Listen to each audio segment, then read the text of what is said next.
নিশ্চয়কৈ দেৱ সকলোৱে অধীৰ অপেক্ষাৰে বাট চাই আছে এই চিনেমাখনৰ মুক্তিৰ দিনটোলৈ আৰু লখিমপুৰত ইতিমধ্যে 7টাকৈ দৰ্শনৰ ব্যৱস্থা কৰিছে। এতিয়া কণ্টেণ্ট আহি পালে মাজনিশা অৰ্থাৎ 30 তাৰিখৰ দিনটো শেষ হোৱাৰ পাছতে 31 তাৰিখ আৰম্ভ হোৱাৰ লগে লগে 12:45 লখিমপুৰৰ নক্ষত্ৰ চিনেমা হলে তেওঁলোকে শ্ব' দেখুৱাব পৰাৰ ব্যৱস্থা কৰিছে যদি কণ্টেণ্ট আগদিনা আহি পায়।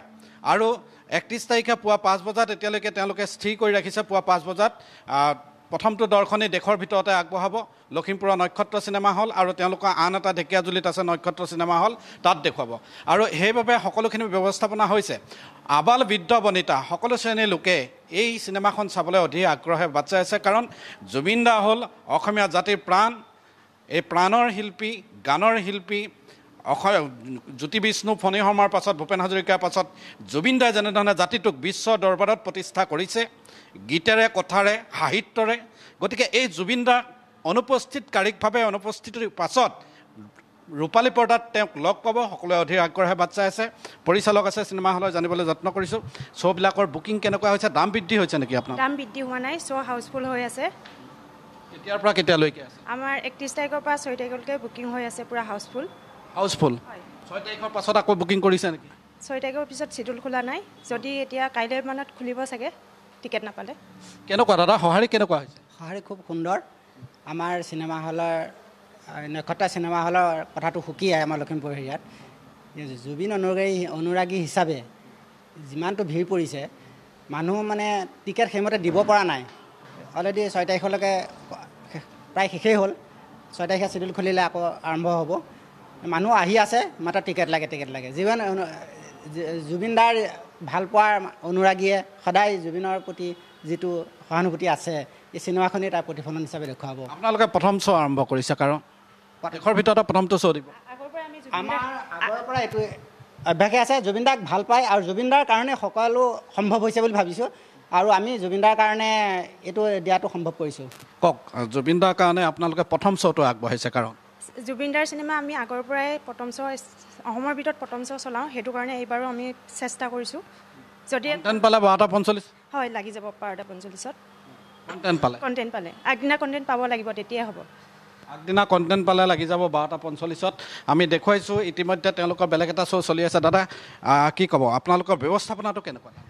যিমানখিনি পৰা যায় আমি ভাবিছোঁ যে মানুহে যেনেকৈ বিচাৰিছে যে জুবিন গাৰ্গক যিমান মৰম চেনেহ কৰে, সিমান হিচাপত যেনেকৈ বিচাৰিছে সেই হিচাপত আমি শ্ব'ত টিকেট যোগাৰ দিব পৰা নাই আচলতে।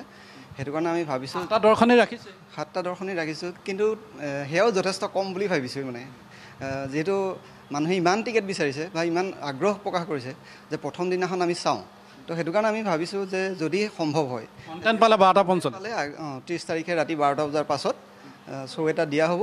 আৰু সেইদিনাখন 31 তাৰিখৰ দিনাখনো ভাবি আছোঁ আমি, যদি সম্ভৱ হয় 9টা বজাৰ শ্ব'ৰ পিছত ৰাতি হয়তো 11টা বজাৰ পাছতো এটা শ্ব' আমি চাগে দিম। 30 তাৰিখে ৰাতি 11টা বজাৰ পাছতো যদি সম্ভৱ হয়। দুটা এক্সট্ৰা শ্ব' থাকিব। 30 তাৰিখৰ 12 বজাৰ পাছত তেওঁলোকে এটা শ্ব' দিব যদি কণ্টেণ্টটো পায়। আৰু 31 তাৰিখে তেওঁলোকে সিদ্ধান্ত লৈছে ইতিমধ্যে 11:45 তেওঁলোকে 11:40 আন এটা শ্ব' তেওঁলোকে দিব। আৰু অকণমান যদি আপুনি খুলি দিয়ে দেখুৱাইছোঁ পৰ্দা, সেয়া খুব সুন্দৰ শ্ব' চলি আছে। তথাপি আমি দেখুৱাম ব্যৱস্থাপনা। এখন হিন্দী চিনেমা এতিয়া চলি আছে আৰু খুব সুন্দৰভাৱে ইয়াত এই ব্যৱস্থাপনা আছে। আৰু লখিমপুৰ নক্ষত্ৰ চিনেমা হলৰ দৃশ্য দেখুৱাইছোঁ। এখন স্ক্ৰীণত তেওঁলোকে দেখুৱাব, দুখন স্ক্ৰীণৰ ব্যৱস্থা নাই। কিন্তু কথাটো হ'ল যে কেতবোৰ স্থানত চিনেমাৰ টিকটৰ দাম বৃদ্ধি পাইছে, লখিমপুৰত দাম বৃদ্ধি পোৱা নাই, কাৰণ মুম্বাইৰ পৰা পৰিচালিত এছাম বনিয়াই জুবিন দাৰ এই চিনেমাখনৰ ডিমাণ্ডৰ প্ৰতি লক্ষ্য ৰাখি তেওঁলোকে টিকটৰ দাম বৃদ্ধি কৰিছে। আৰু যিটো শ্ব'ত দৰ্শকৰ কিছু পৰিমাণে কমি গৈছে, তাত তেওঁলোকে ডিছকাউণ্টৰ ব্যৱস্থা কৰিছে। ইনক্স, চিনেপ্লেক্স বা PVR এইবিলাকে দাম বৃদ্ধি কৰিছে। কিন্তু হয়, আমি দাম বৃদ্ধি কৰা নাই, সকলো মানুহে চাব পৰাকৈ আমাৰ টিকেটৰ প্ৰাইচ একেই আছে। 100 টকাৰ পৰা ষ্টাৰ্টিং আছে, 100 টকা, 120 টকা, 150 টকা, 200 টকা আৰু 250। এই ইনক্স যিবিলাক PVR হল আছে তেওঁলোকে হঠাতে দাম বৃদ্ধি কৰিছে। তেওঁলোকে এইটো এটা কমাৰ্চিয়েলি সেইটো ল'ব নালাগে আচলতে। হয়, আচলতে তেওঁলোকে হয়তো জুবিন দাৰ আমাৰ যিটো অসমীয়াৰ আৱেগ, সেইটো হয়তো তেওঁলোকে ভবা নাই, তেওঁলোকে বিজনেছৰ কথা ভাবিছে। কিন্তু আমি বিজনেছৰ কথা নহয়, যে আমি শ্ব'টো বেছি কৰি দিছোঁ, থিয় হৈ চাম বুলি কৈছে আপোনালোক। সেইটোতো আমি যিমানখিনি পাৰোঁ, আমি যদি পাৰোঁ আৰু শ্ব' এক্সট্ৰা কৰি হ'লেও যাতে মানুহখিনি যাতে আৱেগটোক আমি আঘাত নকৰোঁ, সেইটোহে আমি। কেনেধৰণে আহিছে দৰ্শকে, কি কৈছে আপোনালোক? কৈছে আমাক যেনে তেনে সোমাব দিয়ক, আমি ষ্টেপতে বহি চাম, এনেকৈ কৈছে।